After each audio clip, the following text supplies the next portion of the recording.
The news that Ismail Haniya, the political bureau leader of the Palestinian Islamic resistance movement Hamas, was assassinated in Iran has shaken the Middle East and the entire world, according to three informed Iranian officials. Iran's supreme leader Ali Khamenei has ordered direct strikes against Israel as retaliation for Haniya's assassination in Tehran.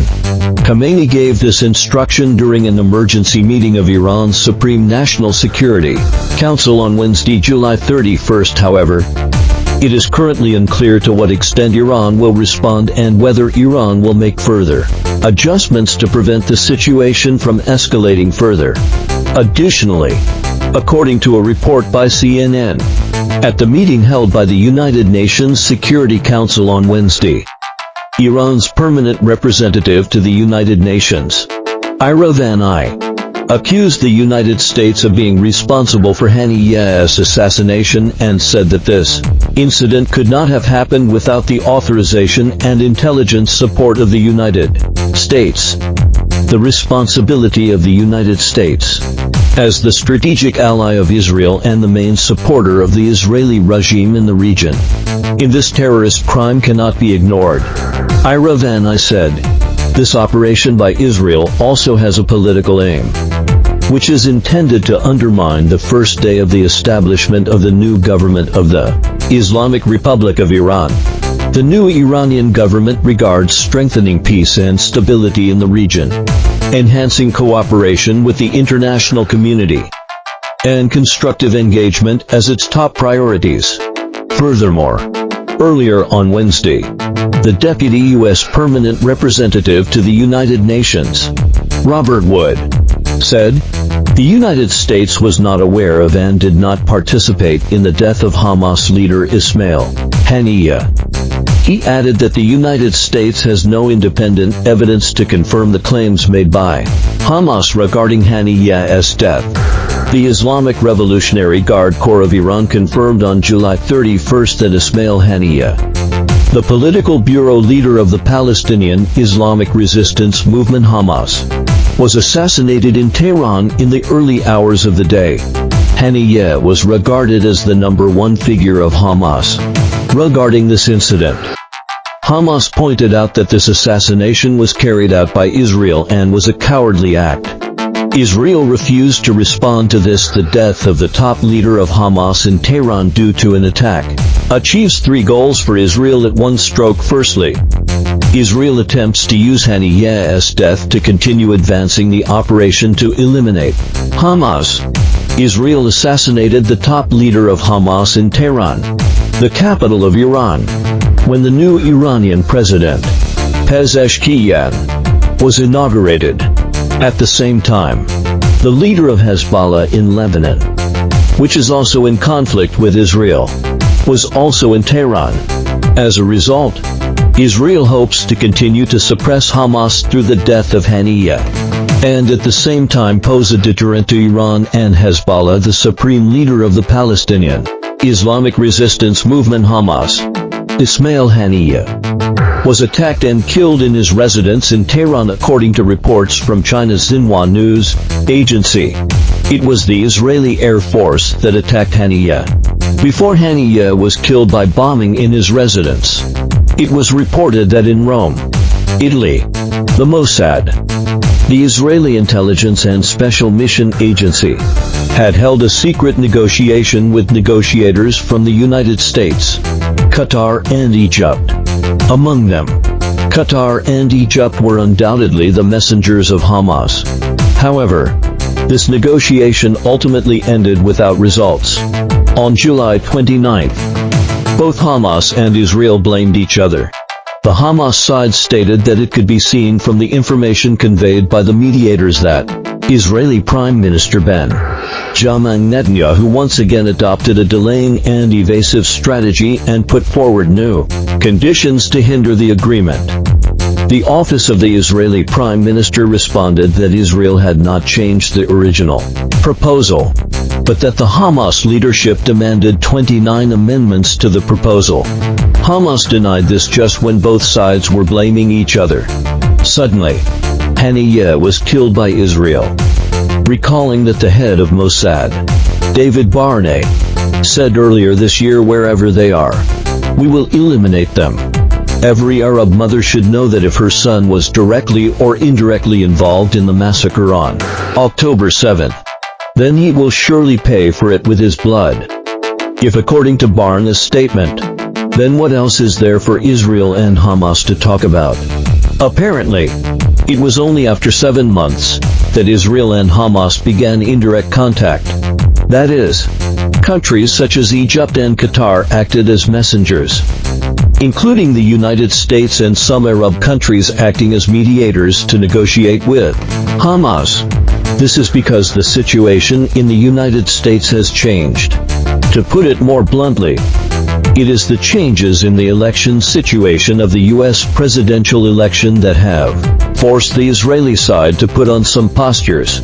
However, to some extent, the Netanyahu administration in Israel does not want the change in the support of the Biden model for Israel. Once contradictions arise, certain events are bound to be triggered. For example, when Harris met with Netanyahu, she warned Israel that it should think about how to end the Palestine-Israel conflict and cease fire in Gaza. The question is, what exactly is Netanyahu thinking in his heart? Does he pursue a ceasefire? This point is extremely crucial. If he does not pursue a ceasefire in his heart, then some unexpected situations will occur. Just before the Israeli airstrike on Haniya's residence in Tehran, there were some situations between Israel and Hezbollah during Israeli Prime Minister Netanyahu's visit to the United States. A football field in the Golan Heights occupied by Israel in Syria was attacked by rockets. More than 10 children were unfortunately killed and dozens of others were injured and sent to the hospital. Netanyahu, who completed meetings with current U.S. President Biden, former President and Republican presidential candidate Trump, Vice President and Democratic presidential candidate Harris, and also delivered a speech in the U.S. Congress, claimed to shorten his visit to the United States, urgently return to Israel, and hold a security cabinet meeting on July 28 local time. In fact, before this security cabinet meeting was held, that is, before Netanyahu returned to Israel, Israel had already launched counterattacks on multiple positions of Hezbollah in Lebanon. Although Hezbollah in Lebanon issued a statement saying that it had nothing to do with the bombing of the football field in the Golan Heights. However, Israel does not agree with this statement. Hezbollah in Lebanon had to launch rockets at positions of the Israeli Defense Forces in retaliation. This round of mutual artillery attacks has caused some European airlines such as Air France, Transavia France, Aegean Airlines of Greece, and Condor Airlines of Germany, etc., to suspend flights to Beirut, the capital of Lebanon. Meanwhile, Western countries such as the United Kingdom, Germany, France and the United States have issued travel warnings to their citizens, calling on them to leave Lebanon or avoid traveling to Lebanon. Subsequently, the Israeli army bombed a Hezbollah target in the southern suburbs of Beirut. This can't help but make people feel that the situation seems not optimistic. Could it be that while the fight with Hamas has not stopped, Israel intends to open a new battlefield in the north and go to war with Hezbollah? Although the Israeli airstrikes against Hezbollah in Lebanon have never completely stopped before the bombing of the football field in the Golan Heights, the current situation seems to indicate that Netanyahu is preparing to intensify the exchanges of fire with Hezbollah. Is it possible for Israel to actively provoke to local wars? It should be understood that even the United States, which once tried to test whether its military forces could cope with the outbreak of two local wars at the same time, ultimately did not dare to put it into practice. Does Israel really dare to take such a risk? Anyway, a spokesperson for the Israel Defense Forces claimed that the Israeli army carried out a targeted strike on Beirut, targeting a Hezbollah commander who caused significant harm to Israeli civilians. An Israeli official said that the target of this Israeli airstrike was Hezbollah military commander Hajj Mohsen, who is a senior advisor to Hezbollah leader Nasser Allah. The Israeli army believed several years ago that Mohsen was the commander of Hezbollah's armed precision missile project Anti at Erman, that he commanded and planned the rocket attack on the town in the Israeli-occupied Syrian Golan Heights on July 27.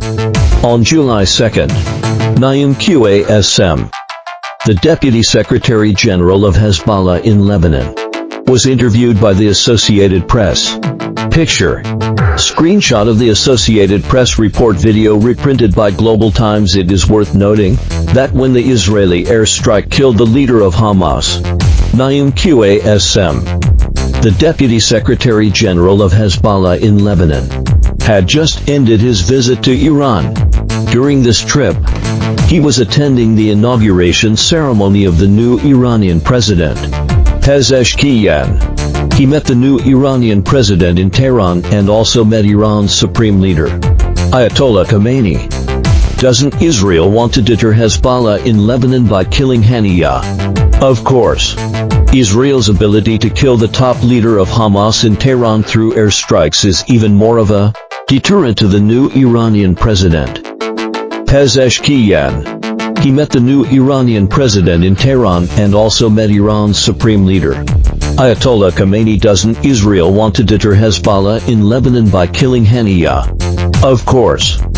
Israel's ability to kill the top leader of Hamas in Tehran through airstrikes is even more of a deterrent to the new Iranian president.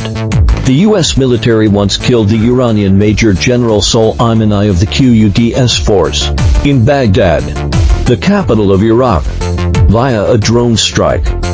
The Israeli army is now speaking based on facts. Then why can't the Israeli army kill the leader of Hamas in Tehran? Since the Israeli army can kill the leader of Hamas in Tehran, why can't it kill the heads of other organizations? And why is it not capable of killing the president of Iran? This is undoubtedly a blatant threat.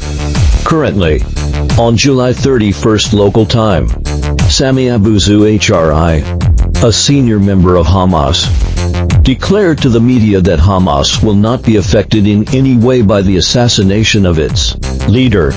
He pointed out, Hamas is waging an open war to liberate Jerusalem and is ready to pay any price. Meanwhile, the spokesperson of the Iranian Foreign Ministry, Haniya, also issued a statement strongly condemning Israel's attack on the southern suburbs of Beirut, Lebanon.